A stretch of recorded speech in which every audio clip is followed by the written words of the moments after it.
what has Penn State done? Let's hear about it. Doesn't matter. Inappropriate. Okay, well, okay.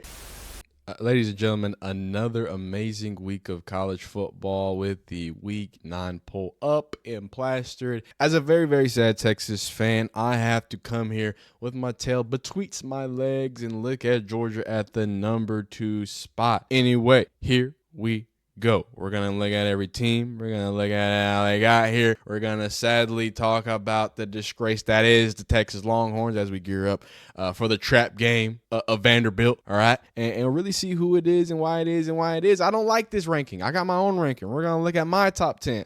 I think Iowa State deserves some more respect. It's going to be crazy because y'all call me a Miami hater. I think Miami deserves a little more respect. We're going to get into that. We're also going to get into your guys' comments. As always, every single week on Sunday, I ask y'all what's wrong with the top 25. I think we're going to take a lot more time with these comments because y'all have some really good replies. So we'll get into that, man. I appreciate y'all watching these videos, man. Please leave a like on this video if you like it. Subscribe if you're enjoying college football content. Hit that bell. Do all that fun YouTube stuff. Let's not dilly nor dally. Let's get into it. Number 1.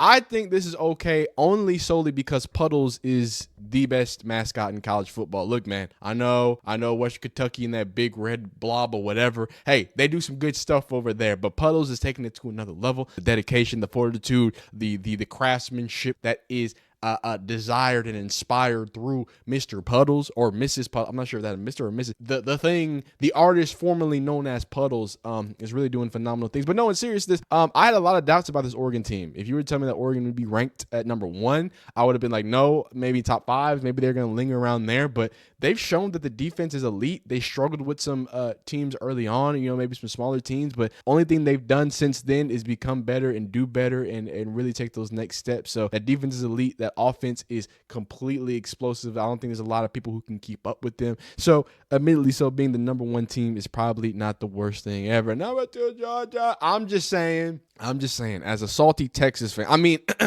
as a subjective person, right? Georgia lost to Alabama, who lost to Vanderbilt, who also lost to Tennessee. I'm just saying. Is Alabama not ranked? Oh, okay.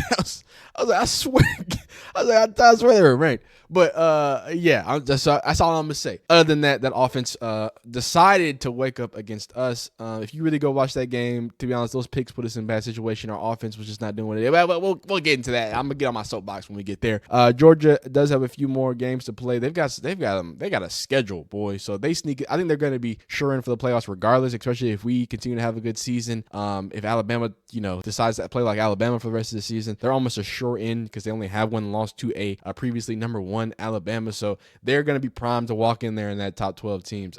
Penn State just continues to handle business. They continue to keep going on over there in the Big Ten. I really want to see them go and answer the bell for even bigger games, but they've beat some good teams. Like let's not, I'm not trying to sugarcoat. They've beat some good teams. I just can't wait to see the big boy. I think Penn State and Ohio State play. I believe I could be wrong, but I think they usually always play. So I'm trying to draw my mind on when that usually is, but we can take a peek at it. I really want to see that. I think I want to see both of these irons tested. Iron sharpens iron. But Penn State has been proving me wrong. They sit a Twix atop the list there. Ohio State number 4, again, $20 million roster. What else can we say?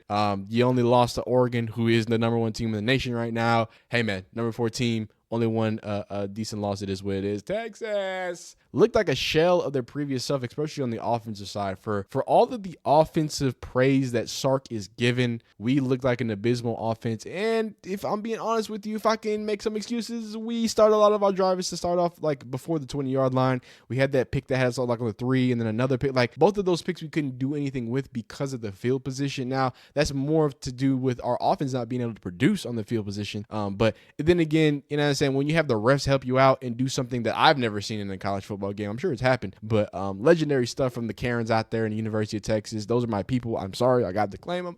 But it is what it is. We move. Only one loss. If we take care of business and beat Texas A&M, if Texas A&M stays strong, that's all I care about. I'm just care about rivals right now. If we beat Texas A&M, I'm happier than a camper. Miami, I don't like this ranking. I think Miami needs some more respect. They are undefeated. They have played what turns out to be some pretty decent teams. Virginia Tech is a really good team. So even the teams that they've gone close to, I know they shouldn't be, but at the end of the day, even though I say, hey, it's close, at the end of the day, you know what it's not? It's not a loss. That's what they don't have. I think you need to respect Miami for not having a loss. And I'm not mad if you put Miami over Texas. I really am. I think it deserves more credit to not be a 0-loss team. Like that's important in my eyes. If you can do that in your conference, you've been tested a lot of ways, and you've been playing some good defenses when it comes to Virginia Tech and different squads like that. Tennessee, I'm just so out on Tennessee now. I know they just beat Alabama, but that's a rivalry game, and that defense is legit. Like that defense is scary, but I just don't believe in Nico right now. I don't know if he just needs some more time. I don't know if it's more just a wide receiver separation thing, because I will say that his wide receivers aren't doing him any favors. They usually have like a guy at wide receiver and a guy at quarterback. Right now, I think they have a guy at quarterback. When you saw Nico use his legs a little more, he was starting to be effective. So I appreciate that he wants to just win. He doesn't mind handing the ball off 20 times. He doesn't mind just only taking big shots when he has to. But I want him to be a lot more explosive in this passing game, because funny enough, the run game is there. The passing game just needs to be complementary. I know we usually say the vice versa, but the pass game needs to be more complementary. We need to be hitting those. We need to be putting Nico in a lot more play action situations if that's what it needs to be. But we got to find a way to – we know Nico's explosive. We've seen it. Let's find it consistently, because that running game is consistently explosive out there in Tennessee as well. LSU, just decent team, decent squad, good wins. I mean, they're going to be cruising for a bruise, and they've got a few more big-time games on their schedule like they usually do. Let's see if they show up and show out. Clemson has only looked better, except against Florida State for some reason. Besides against Florida State, they've looked better every single year. Not every single year, every single week. So shout out to K. Klubnik. He's quietly, I think, sliding up people's Heisman boards, even though he's not. But he's still doing some good stuff. Iowa State, elite defense there at number 10. I don't like it either. Again, this is an undefeated team in a Big 12 that is looking like a complete buzzsaw. And the fact that I think they're standing tall about them and this other team, BYU, undefeated, standing tall in this conference. I think they deserve a little more credit. Both of these teams. BYU has a bone-shattering defense. Like, them boys get after it, and that offense can get after it too. They got a pair of backs in the backfield. Quarterback can sling it too. I like what I saw from the BYU team. Notre Dame, the silent god-dying creepers, they're gonna slide into the playoffs. You know they will. They're just gonna find a way. At 12, I don't want to talk about it. Indiana, undefeated, big boy, big bad dogs out there in the Big Ten. Another team that deserves respect. But again, we talk about strength of schedule. We talk about notoriety. We talk about yada yada yada. I don't care. They're undefeated. They got a defense. Let me at them. Texas A&M, good team, I guess. I hate the Aggies. The Crimson Tide. How the mighty have fallen. Dog. I don't want to say it's the defense. I don't want to say it's the offense. I don't want to say it's Kalen DeBoer. What I do want to say is that this is a whole different era of Alabama. They're clearly very talented. They just got to find some consistency. I feel like in either of these games, like in Vandy, I feel like it was more of the defense that just allowed them to score down the field. In this last game, I feel like the offense wasn't potent enough in when it was turning the ball over too much. So they gotta find something to lean on for the rest of this season, because somehow a 5-2 Alabama is a lost team right now. And it's crazy to say that, but that's just how it is. When you lose to Tennessee and Vandy, it's an interesting situation to be in. K-State has a great squad. They've got an explosive offense. Boise State has Michael Myers in the backfield. You know how that goes. Ole Miss still surviving, still holding on in the SEC, I guess. The Pitalacious boys, I think they deserve a little bit of respect as well. The Fighting Illini, I believe they have one loss. Regardless, another good defense team, a scrappy squad. Mizzou, Mizzou. But no, man, they're figuring it out. Shout out Brady Cook, in a positive way. Freaking snapped his leg, went to the hospital, came back in the game and won it. Crazy. Smooth doing what they need to do. Hey, when we get here, the Smooth, Army, Navy, Vanderbilt. First off, let's clap it up for our group of 5 guys, huh? Oh, well, Smooth's not group of 5. But let's clap it up for the academies.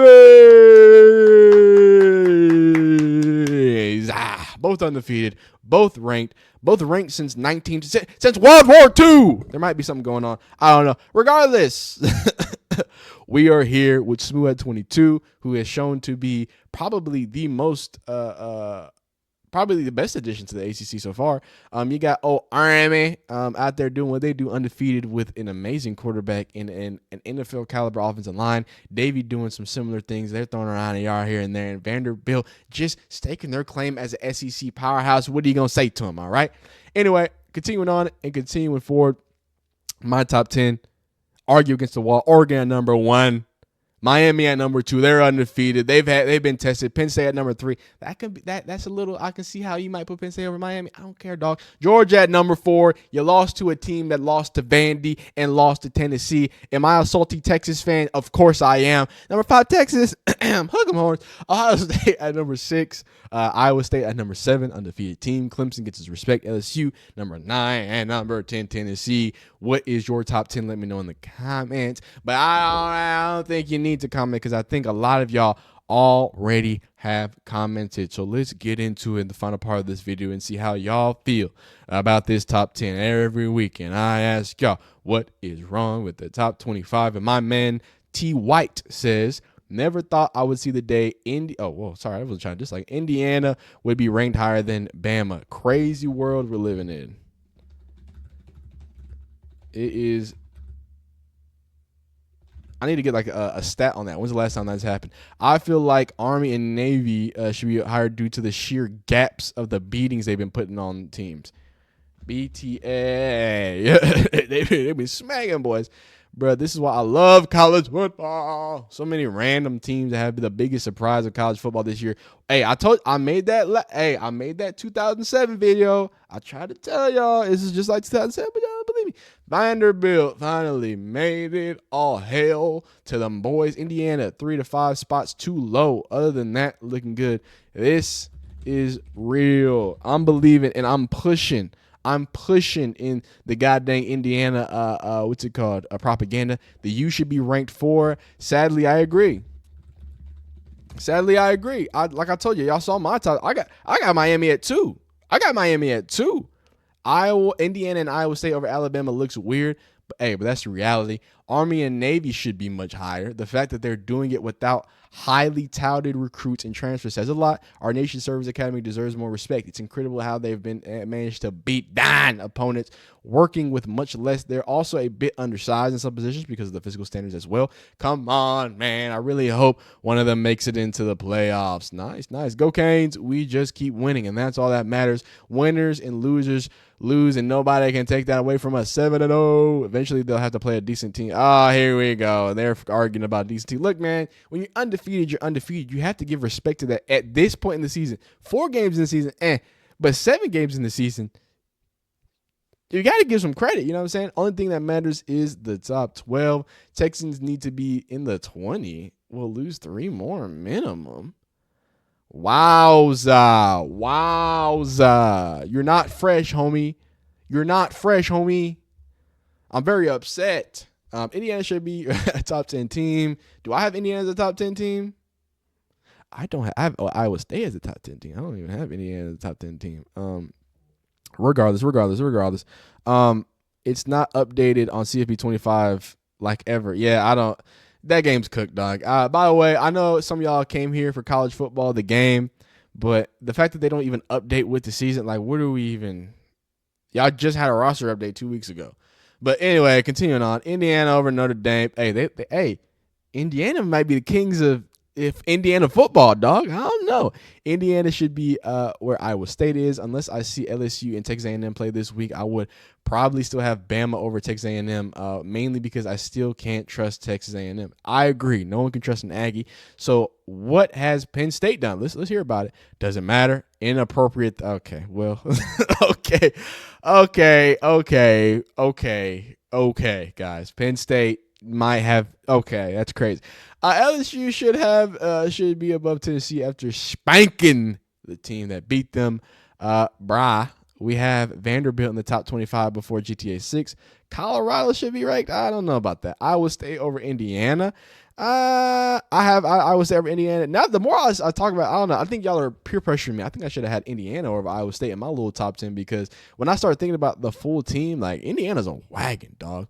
Oregon too high. Pittsburgh too high. Well, SMU too low. Okay. Penn State too low. Boise State too low. to me, it's a little frustrating that Oregon and Ohio State can have faced cupcakes and have only 2 or so ranked opponents. They're considered the top 4 teams in the nation. Boise should have beat Oregon, but because Boise isn't Ohio State, they don't get into the top 10. I would argue that there has been a huge increase in parity in college football, but I don't really believe in the power schools, but the Big Ten are truly much better than conference. I think that's completely false, and yet they ranked with a bias. Anyway, look, man, the bias is the bias, and the bias will never go away. Swap Notre Dame and Texas A&M. OSU jumps Georgia if they beat Penn State. I don't know. Oklahoma University isn't on it, so I don't see anything wrong with it. Both Tennessee teams beat Alabama. Nice. And damn, all the SEC teams got to run the guy of Ohio State and Penn State. Don't do not Nathan. But I think I just want to see this one thing. First off, check them out. These are the big, not a lot of big moves except for Texas. Obviously Georgia, which went up 3 spots. And then went down 2. Missouri went down 2. Smooth went down 1. Okay, cool. What I do want to see is ESPN Penn State. I want to see they play Ohio State, right? I want to see this. I should have probably just said full schedule. Probably just said full. Yep, they play Ohio State in 2 years. So that's gonna be their test when they play Ohio State. That's really what's gonna send the Big Ten into a bit of a frenzy. But hey, man, y'all get in the comments. Let me know what y'all's top 10 in the week 9 rankings is. You know me, I always think the rankings is wrong, so I redid mine. I did it how I did it, the way I do it.